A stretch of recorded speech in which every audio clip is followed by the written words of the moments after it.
Hello बच्चों, आज की इस वीडियो में हम करेंगे कक्षा 4 की हिंदी। पाठ है किरमिच की गेंद और किरमिच की गेंद पाठ से संबंधित व्याकरण हम आज की वीडियो में कवर करेंगे। तो चलिए सबसे पहले हम शुरू करते हैं विलोम शब्द से। विलोम शब्द होते क्या हैं? किसी भी शब्द का उल्टा अर्थ या उसका विपरीत अर्थ कहलाता है उसका विलोम शब्द। जैसे पहला है गर्मी।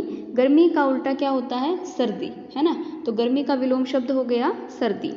ऊंचा, ऊंचा का विलोम शब्द नीचा। आरंभ का विलोम शब्द समाप्त।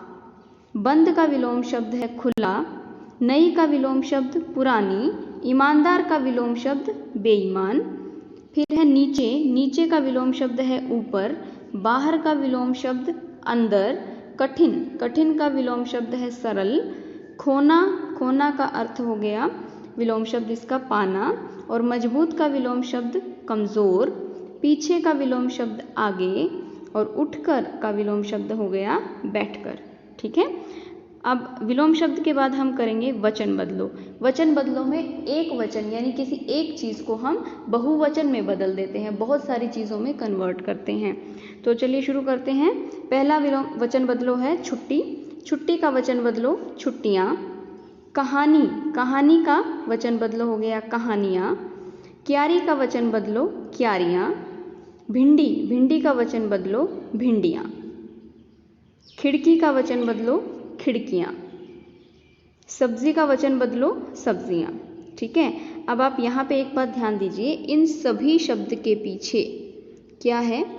बड़ी ई की मात्रा है। ठीक है। तो जब हम वचन बदलो करते हैं तो ये बात आप ध्यान देना, जब किसी शब्द के आखिरी वर्ड में बड़ी ई की मात्रा हो तो जब हम उसका वचन बदलेंगे तो वो बड़ी ई की मात्रा छोटी ई में कन्वर्ट हो जाती है और या लग के ऊपर चंद्रबिंदु लगता है। ठीक है, ये रूल है। किसी भी शब्द के पीछे अगर बड़ी ई की मात्रा है तो वो छोटी ई में कन्वर्ट होती है और या लिख के ऊपर चंद्रबिंदु लग जाता है। ये हो गया बड़ी ई वाले शब्दों के वचन बदलो का तरीका। अब है बल्ला। यहाँ देखिए लास्ट में क्या है? आ की मात्रा, इसको ध्यान देना। बल्ला का वचन बदलो बल्ले। पौधा का वचन बदलो पौधे।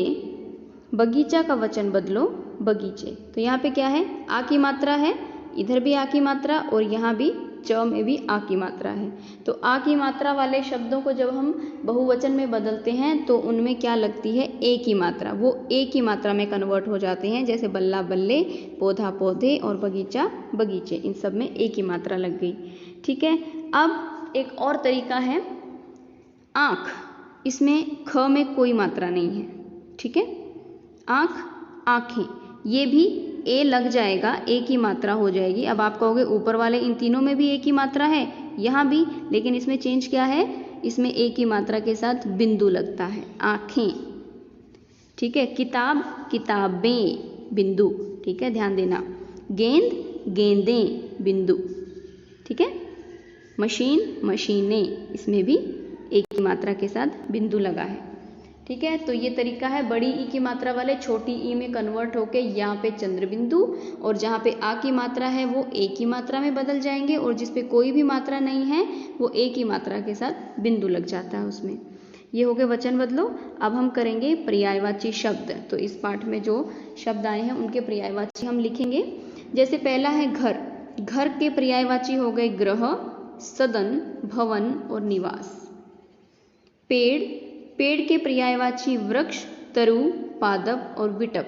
तो यानी पेड़ के और भी नाम हैं, जैसे पेड़ को हम वृक्ष भी लिख सकते हैं, तरु भी लिख सकते हैं, पादप या विटप भी लिख सकते हैं।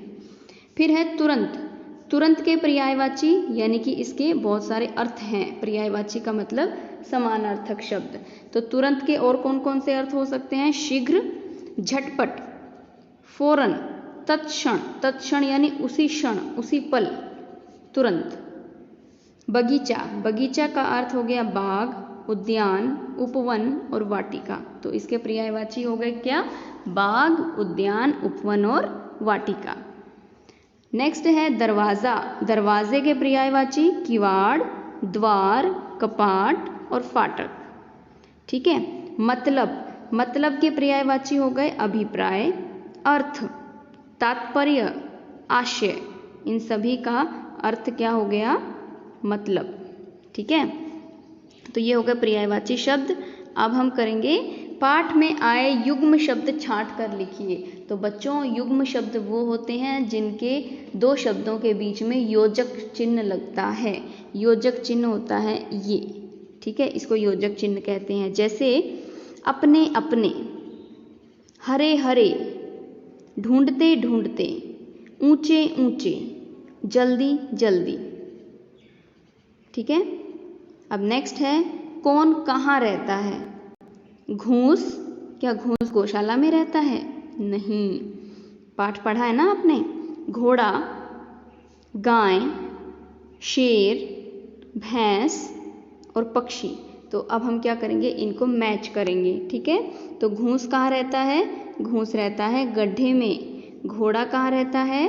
अस्तबल में। गाय रहती है गौशाला में। शेर रहता है गुफा में। भैंस रहती है तबेले में। और पक्षी रहते हैं घोंसले में। ठीक है, तो बच्चों ये हो गई आपकी इस पाठ की व्याकरण। तो ये व्याकरण आप अपनी कॉपी में लिखेंगे और इसको अच्छे से याद करेंगे। आज की इस वीडियो में हम इतना ही करेंगे और इस पाठ के प्रश्न उत्तर करेंगे हम अपनी अगली वीडियो में। तब तक के लिए बाय बाय, धन्यवाद।